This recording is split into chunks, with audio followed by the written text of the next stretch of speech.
అనగనగా ఒక అందమైన అడవి. ఆ అడవిలో ఒక ముసలి మరియు ఒక కోతి రెండు స్నేహంగా ఉండేవి. అలాగే ఆ అడవిలో ఒక మామిడి చెట్టు కూడా ఉండేది. ఆ మామిడి చెట్టు పైన కోతి కూర్చొని మామిడి పండ్లు తింటూ ఉండేది. ఒకరోజు ముసలి వచ్చి, ఓ కోతి, మామిడి పండు నాకు కూడా ఇస్తావా, చూస్తాను అని అంటది. అలా అనేసరికి కోతి మామిడి పండును ముసలికి ఇస్తుంది. అవి తిని ముసలి, ఈ మామిడి పండ్లు చాలా తీయగా ఉన్నాయి, నేను మామిడికి తీసుకెళ్తాను అంటుంది. కోతి కోసి ఇస్తుంది. వాళ్ళ ఆవిడ ఆ మామిడి పళ్ళు తింటూ, దీనికంటే కోతి గుండె బాగా తీయగా ఉంటుంది, దాన్ని తీసుకొనిరా అని చెప్పి ముసలితో అంటుంది. అప్పుడు ముసలి కోతి వద్దకు వచ్చి, నిన్ను మా ఆవిడ పిలుస్తుంది, ఒక్కసారి మా ఇంటికి వెళ్దాంరా అని ఉంటుంది.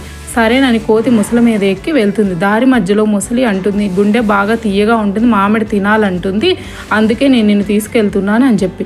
అప్పుడు కోతి అంటుంది, నా గుండె నేను మా ఇంటి దగ్గర మర్చిపోయాను, ఒక్కసారి నన్ను మా ఇంటి దగ్గరకు తీసుకువెళ్ళు, అప్పుడు నేను నా గుండె తీసి ఇస్తాను అంటుంది. సరేనని ముసలి దాన్ని వాళ్ళ ఇంటి దగ్గరకు తీసుకెళ్తుంది. కోతి తెలివిగా తప్పించుకుంటుంది.